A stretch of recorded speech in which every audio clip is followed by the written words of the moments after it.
Hello everyone, कैसे हैं आप सारे लोग। मैं कुछ बैरागी कॉटल एकेडमी की तरफ से यूट्यूब चैनल पर आप सभी का मैं वेलकम करता हूं, स्वागत करता हूं।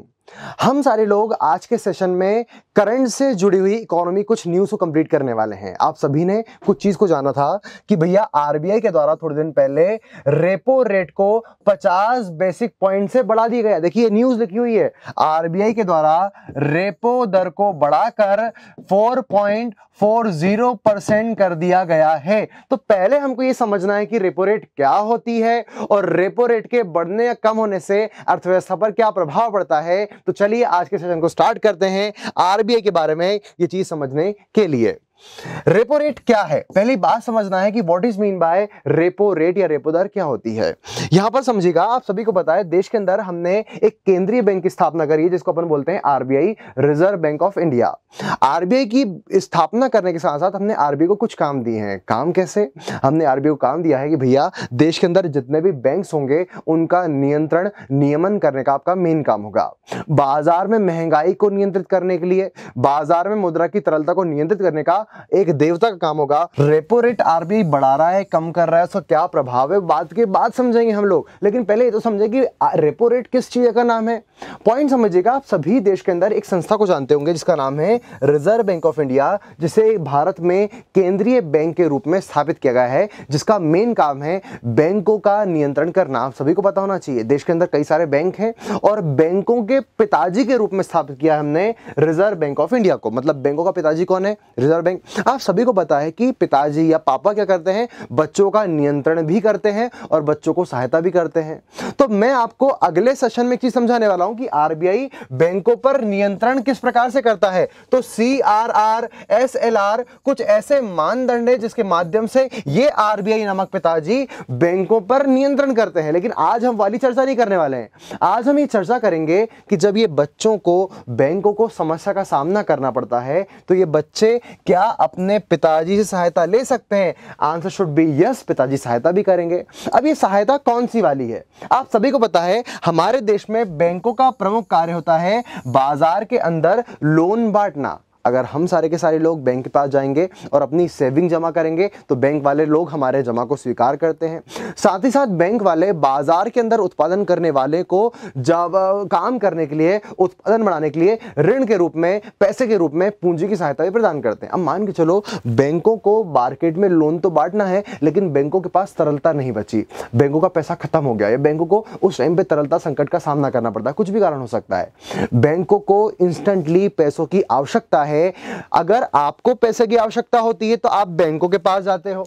मुझे पैसे की आवश्यकता होगी, मुझे अपने घर बनाना है तो मैं इसके पास जाऊंगा। मुझे आईफोन खरीदना है, मैं बैंक के पास जाऊंगा। मुझे कार खरीदना है, मैं इनके पास जाऊंगा। मुझे पढ़ाई करना है, मैं एजुकेशन लोन के लिए बैंकों के पास जाऊंगा। लेकिन जब बैंकों के पास पूंजी की आवश्यकता होगी तो बैंक किसके पास जाएंगे? वो उनके पिताजी के पास जाएंगे और जिसका नाम है reserve bank of India, RBI.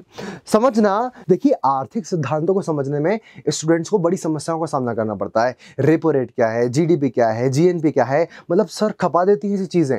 यदि आप इतने भारी भरकम कॉन्सेप्ट को मेरे साथ बड़े इजी तरीके से पूरे इकोनॉमी को कंप्लीट करना चाहते हो तो कॉटल एकेडमी के ऑनलाइन प्लेटफॉर्म यानी कॉटल एकेडमी के एप्लीकेशन पर जो उसको डाउनलोड कीजिए। एक नया बैच स्टार्ट हुआ है हमारा एमपीएससी प्रीलिम्स का। सारी की सारी इकोनॉमिक्स हम इसी मजे से सारे कॉन्सेप्ट को क्लियर कर लेंगे और मैं गारंटी देता हूं आपको बिल्कुल भी समस्या नहीं आने वाली किसी भी कॉन्सेप्ट को समझने के लिए। बड़े से बड़ा कॉन्सेप्ट हम आसान शब्दों में समझ लेंगे। आपके पास प्रॉपर नोट्स, प्रॉपर कॉन्सेप्ट होंगे जिससे आप प्रीलिम्स और मेंस को अच्छे से कर पा रहे होंगे और अपने सिलेक्शन में अपने आगे की राह को बढ़ा पा रहे होंगे। तो कॉटल एकेडमी के साथ में जल्दी से जुड़ जाइए। केवल मैं नहीं, मेरे साथ में ज्योग्राफी पढ़ाने वाले, हिस्ट्री पढ़ाने वाले, पॉलिटी पढ़ाने, इतने शानदार फैकल्टीज आपको पढ़ाएंगे जो बड़े से बड़े सब्जेक्ट के कॉन्सेप्ट को भी इजीली आपको समझाएंगे। तो इकोनॉमिक्स, ज्योग्राफी, हिस्ट्री, पॉलिटी ऐसे सब्जेक्ट का कॉन्सेप्ट क्लियर कीजिए। आइए हमारे साथ ज्वाइन कीजिए कॉटल एकेडमी के चैनल पर एमपीएससी का मात्र 150 दिन का ये बैच जो टाइम बाउंड को कंप्लीट कराएगा। तो भैया ये बैंक वाले ने जब रेपो रेट पर लोन मांगा, अभी आपको समझ में नहीं आ रहा है कि रेपो रेट क्या है, लेकिन बैंकों को जब भी, बेटों को जब भी जरूरत पड़ेगी तो पिताजी से बोलेंगे भैया पैसे दे दो। ये पिताजी थोड़े से ना लालची टाइप के, सेल्फिश टाइप के, ये अपने बेटों को पैसा तो देंगे, उधार के रूप में पूंजी तो उपलब्ध कराएंगे ताकि तुम्हारा काम चल जाए, लेकिन बदले में ये भी कहेंगे कि भैया जो हम तुम्हें पैसा दे रहा है ना, उसके बदले हम एक ब्याज की राशि, एक इंटरेस्ट रेट तुमसे वसूल करेंगे।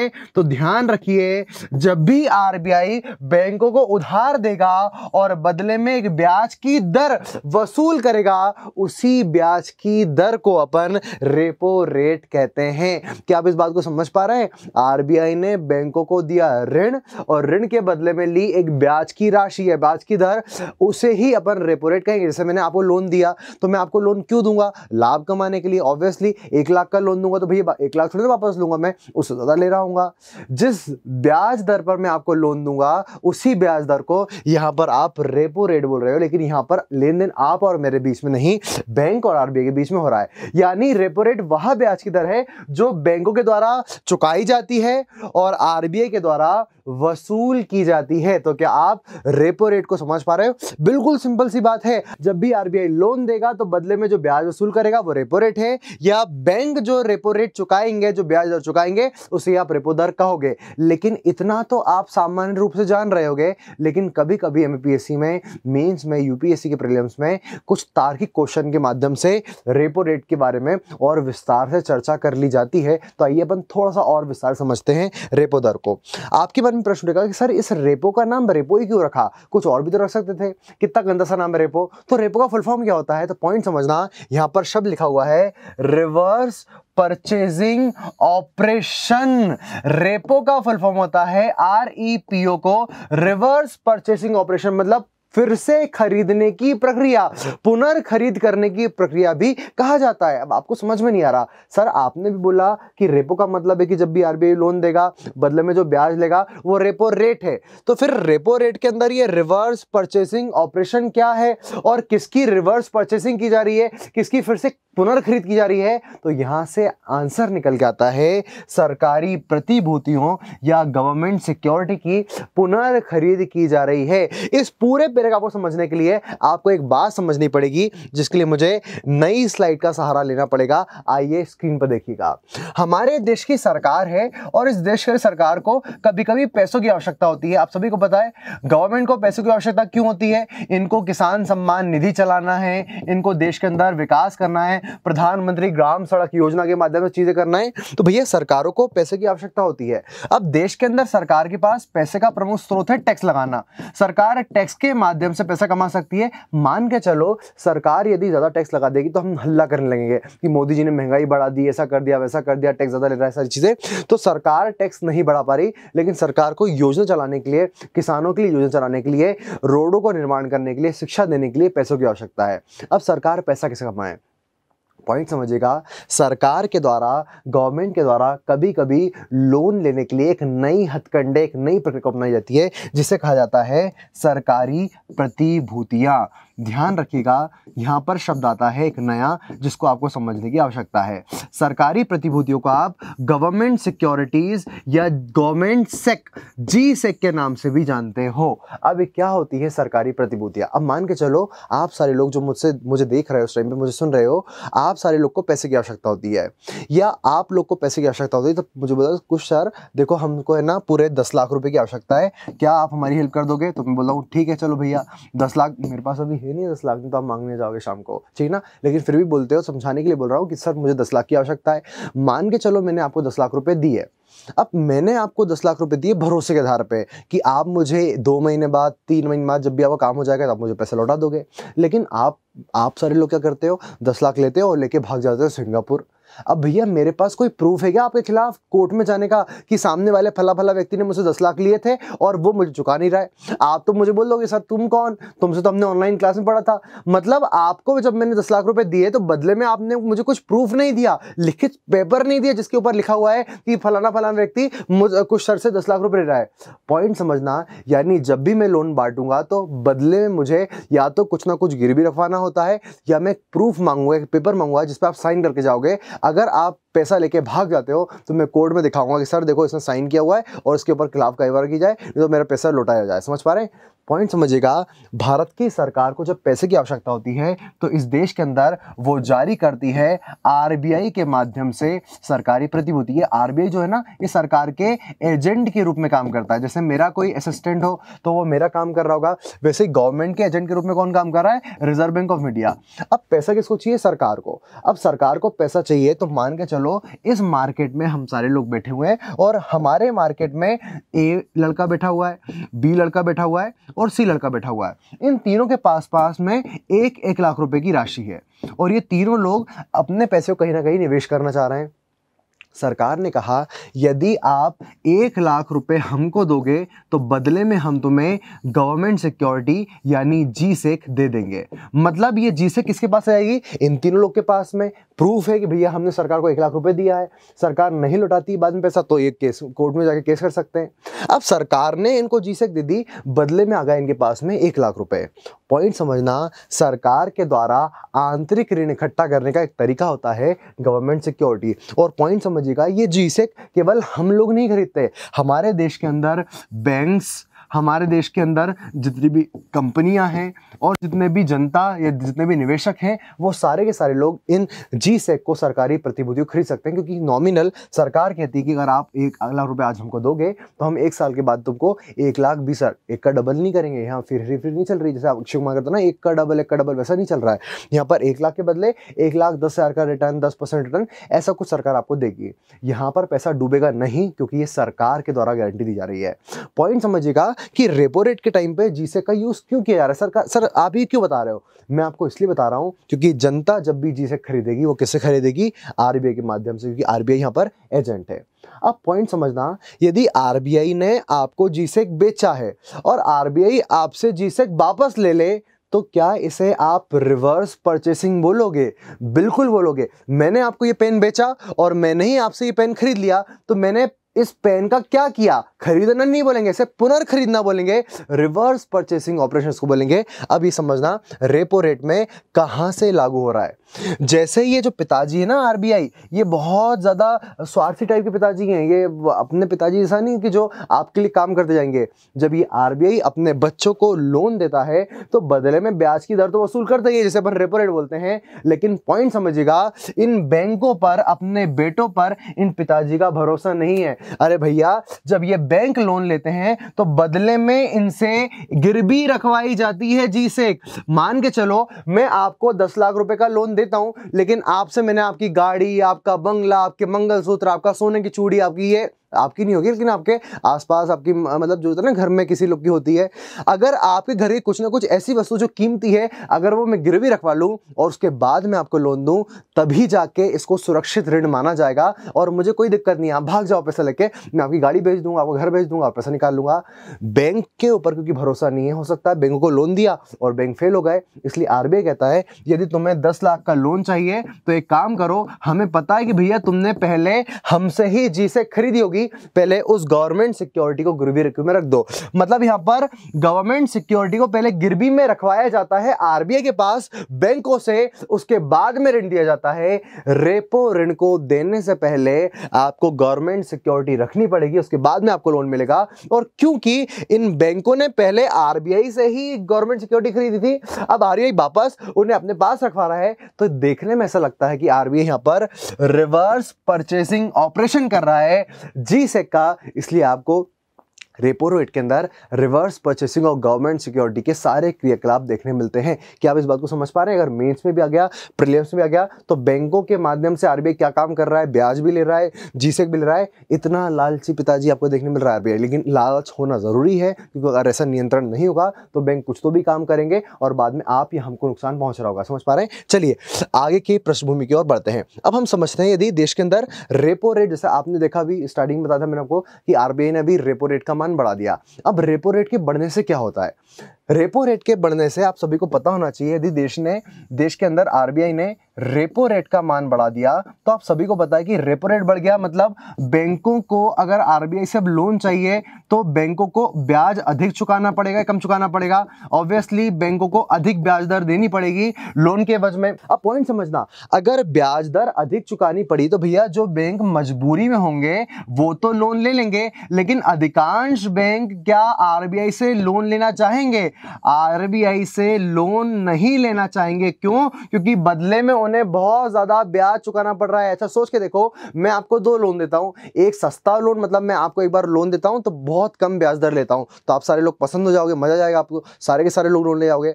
लेकिन एक बार मैं बोलता हूं कि मैं तुमको 1 लाख तो दूंगा, लेकिन बदले में मुझे तुम्हें 2 लाख चुकाने पड़ेंगे। क्या लोगे? क्या सर पागल समझाएगा, इतना ज्यादा ब्याज चुकाएंगे? पॉइंट समझना, रेपो रेट बढ़ेगा तो बैंकों को बदले में ब्याज दर ज्यादा देना पड़ेगी, ज्यादा ब्याज दर चुकानी है, इसलिए अधिकांश बैंक लोन नहीं लेंगे और बैंकों के पास तरलता क्या हो जाएगी? पहले की तुलना में कम हो जाएगी। क्योंकि भैया उन्हें लोन लिया ही नहीं है। अब जब बैंकों के पास ही पैसा नहीं है तो क्या वो जनता को उधार बांट पाएगा?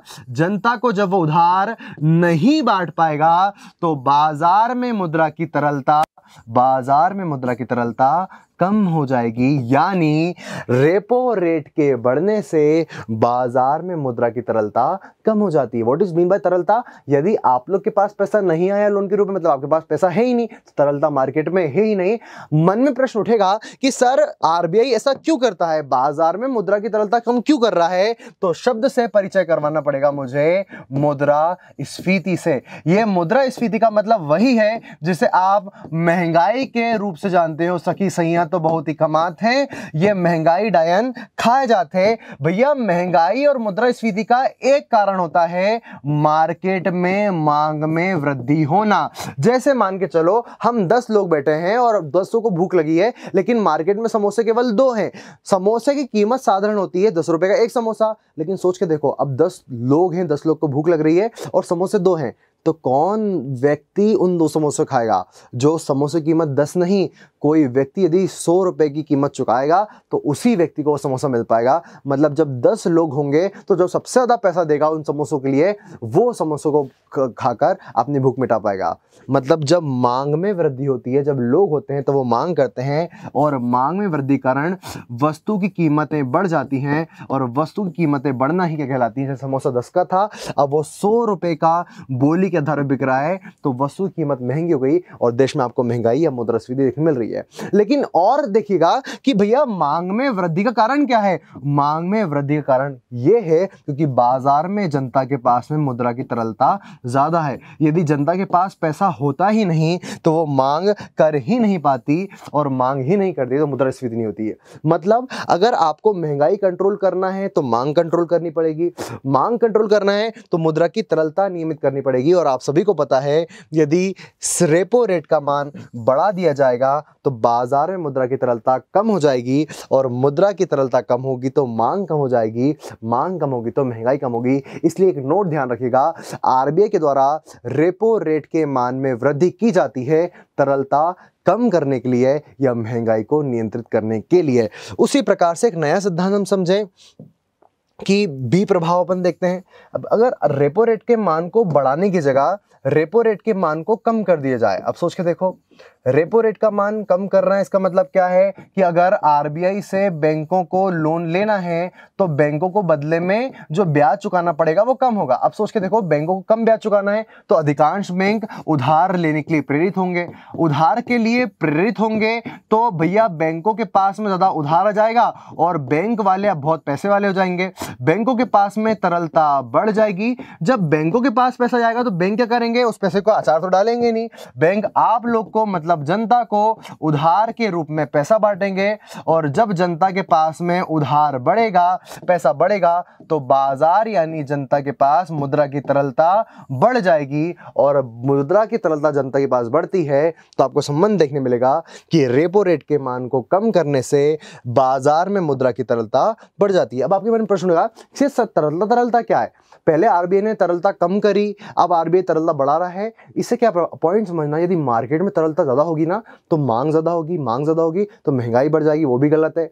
यदि मार्केट में तरलता कम होगी तो तरलता कम होने से जनता के पास पैसा नहीं बचेगा, और जनता के पास पैसा नहीं बचने से मांग बिल्कुल नहीं होगी, और मांग यदि नहीं होगी तो देश में उत्पादन करने वाले उत्पादन नहीं करेंगे, और उत्पादन नहीं करेंगे तो देश की जीडीपी नहीं बढ़ेगी, और देश की जीडीपी नहीं बढ़ेगी तो देश आर्थिक समृद्धि को प्राप्त नहीं हो पाएगा।